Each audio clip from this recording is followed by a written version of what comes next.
Vas-y, envole-toi sur le conflit israélo-palestinien, te regarde t'écraser la gueule, pauvre merde. Bonjour Tristesse, vous êtes bien dans le pays où tu peux traiter de grosse merde le président de la République, mais que si t'abordes Israël et sa politique fanatique, là ça devient dramatique, vous êtes en train d'assister en direct à mon suicide médiatique. On est la 29e semaine de l'année, et le jour du 14 juillet, alors que je restais dans mon lit douillet, il y a des beaufs qui ont fait 30 bornes pour aller insulter le président de la République. Non mais déjà, tu peux pas faire ça devant ta téloche, comme tout le monde là. Vous imaginez un peu la vie des enfants de ces gens-là? Papa, maman, c'est férié, s'il vous plaît, on peut aller au parc Astérix, s'il vous plaît? Non, on va insulter le président de la République. Wow, qu'on appelle le SAMU social, là, faites quelque chose. Alors on va commencer la semaine avec le conflit israélo-palestinien. J'aurais aimé ne pas en parler, mais il est tellement importé en France que je peux pas faire autrement. Alors vous allez me dire, ah t'es pro-israélien ou t'es pro-palestinien, t'es pro-israélien? Mais je suis contre les morts en fait, et voilà, je sais compter mon copain. Voilà, il y a 220 morts d'un côté, un mort de l'autre. En fait, ouais, c'est vrai que mon cœur a naturellement tendance à se porter vers la souffrance du peuple palestinien. Cela dit, c'est pas ça que je voulais aborder le traitement politique et médiatique de l'affaire. Alors on va commencer par François Hollande. Si tu t'interroges mon copain sur les nouveaux ganglions qu'il a dans la gorge, mais c'est rien, c'est ses couilles qui ont remonté, qui ont fait 4 étages vers le haut mon copain, parce que lui il a rien trouvé de mieux à faire, si tu veux, que de déclarer qu'il condamnait fermement les tirs de roquettes sur Israël, alors qu'il y avait déjà plus de 100 morts côté palestinien. Le mec a une espèce de mémoire sélective, tu vois. Alors c'est un petit peu le triste France, et normalement on est censé, notre pays il aime se lever contre les injustices. Je rappelle, parce que maintenant ça paraît être le consensus d'être pro-politique israélienne, je rappelle quand même que des mecs comme De Gaulle, des mecs comme Chirac, des mecs comme Villepin n'étaient pas du tout pro-israéliens et avaient tendance à utiliser leur force diplomatique pour faire en sorte que les massacres cessent au plus vite, ce qui n'est pas du tout le cas. Bonjour Tristesse. Également, alors pour ce qui est de la presse écrite, alors moi mardi j'ouvre mon Parisien tranquillou, prêt à m'informer sur le conflit israélo-palestinien, je vois une pleine page et je vois un petit filet de pisse comme ça sur le côté, petite colonne bleue avec marqué 177 morts à Gaza, et tout le reste de la page c'était consacré à des témoignages d'Israéliens qui expliquent qu'ils continuent à aller à la plage parce que sinon ce serait donner raison au Hamas. Oh bah c'est une façon d'hierarchiser les infos, mon copain, t'as fait tes stages à BFM TV, toi laisse-moi dîner.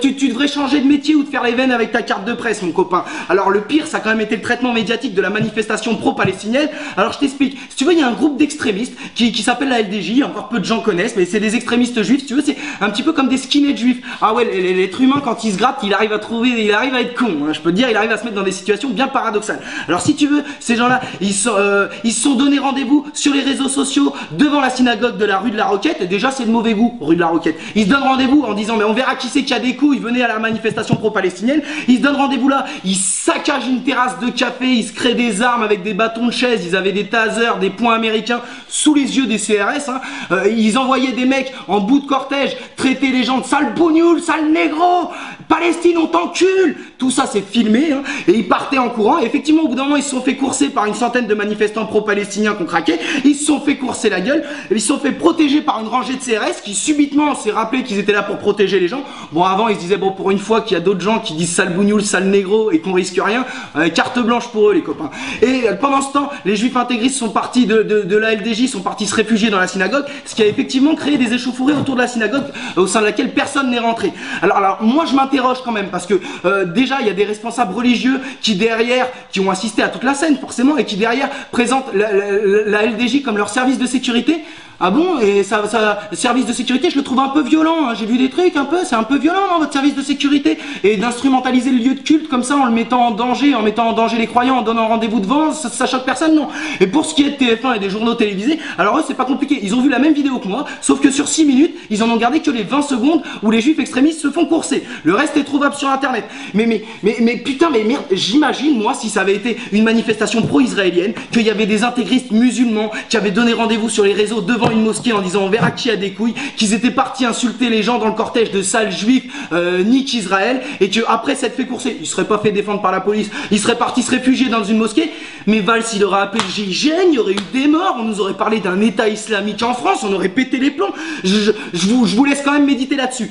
Ça n'excuse pas le comportement de la centaine de militants pro-palestiniens qui les a coursés bêtement, parce que tout ce que ces gens-là ils cherchent, c'est à faire annuler les prochaines manifestations pour trouble à l'ordre public. Ils ont écouté ce qu'a dit Carfed et ils ont enregistré le truc, tu vois, et ils vont y arriver. Donc vous êtes les derniers des cons, d'accord? Et pour ceux qui disent que la manif était plein d'antisémites, je rappelle quand même qu'il y avait des juifs dans le cortège, et notamment l'Union française des juifs pour la paix qui fait un travail extraordinaire. Alors ce qui m'afflige encore plus, moi mon copain, c'est qu'après je vais sur internet encore, moi j'ai fait, alors là j'avais l'impression d'être un mec complètement fou cette semaine. Je vais sur internet et je vois le Daily Mail, un journal de Grande-Bretagne, qui titre un groupe de 150 juifs extrémistes, 150 juifs extrémistes d'un groupe paramilitaire agressent des manifestants pro-palestiniens.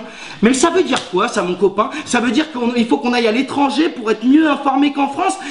On marche quand même sur la tête à un moment donné. Parce que moi, je commence à avoir du mal à comprendre avec Israël et sa politique. C'est-à-dire, je comprends qu'Israël soit systématiquement associé aux juifs, puisque c'est un État juif, mais j'ai du mal à comprendre que les juifs soient systématiquement associés à la politique israélienne. Alors ce que je dis, ça vaut pour les antisémites, déjà. Les antisémites qui sont là, qui n'ont pas compris que les juifs de France et l'immense majorité des juifs du monde et d'Israël n'ont jamais tué personne, en fait. Donc laisse-les tranquilles, ils n'ont jamais tué personne. Rentre-toi dans ton crâne de teubé, d'accord. Et aussi, là, les antisémites qui sont toujours dans les théories du complot, tu sais, qui te font... il est pas juif, ton copain, David? Bah si, il est juif, t'es chelou, pourquoi tu me demandes ça? Je sais pas, il est chelou, non? C'est toi qui es bizarre, tu l'aimais bien il y a 10 minutes.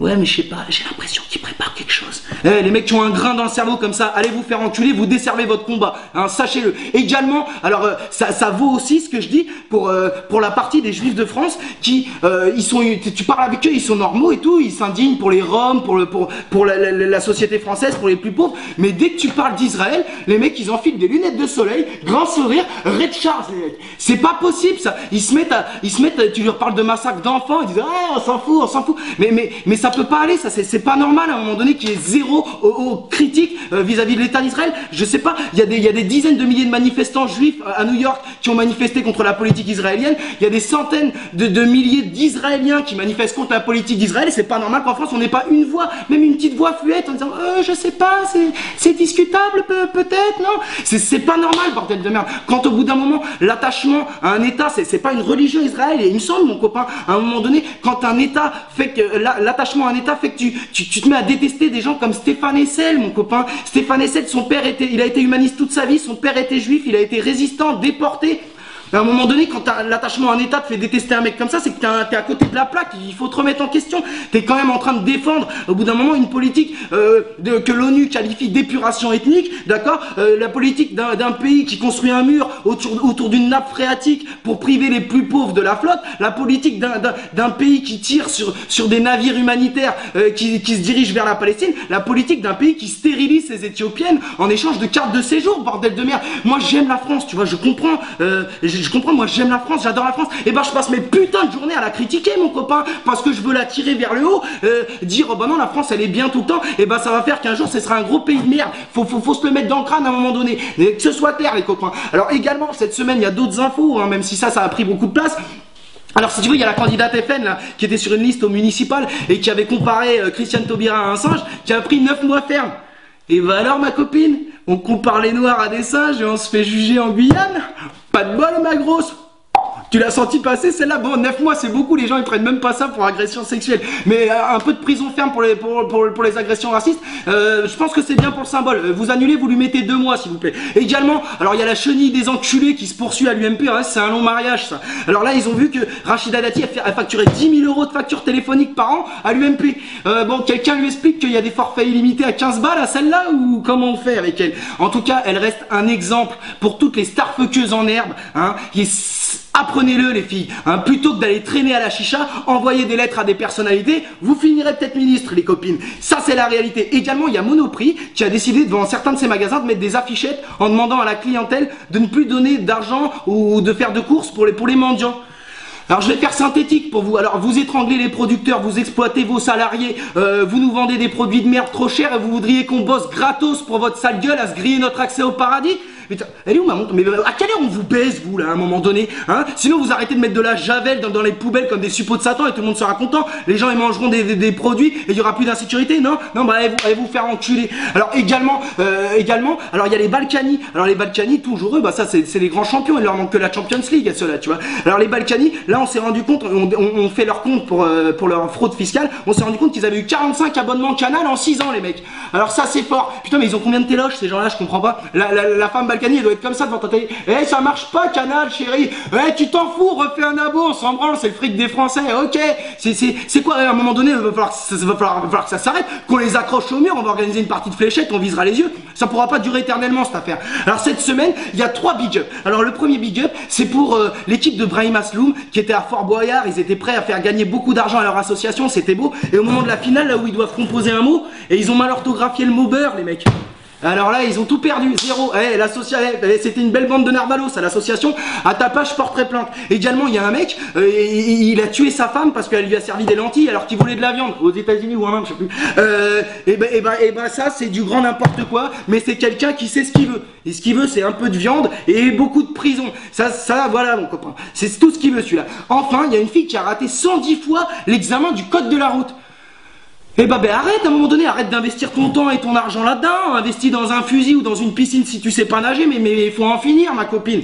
Alors pour conclure, putain, voilà, les copains, je vous demande s'il vous plaît de vous rappeler que quand même, on est en France on peut débattre, on peut s'exprimer sans être taxé systématiquement d'islamophobie ou d'antisémitisme. Débattons, on est en France, on est à plus de, je sais pas, de 6000 bornes de ce conflit-là. Alors essayons de débattre, essayons de prendre un petit peu de recul aussi, et de sortir des réactions épidermiques, et surtout la paix, bordel de merde, la paix. Bonne semaine de merde, les copains.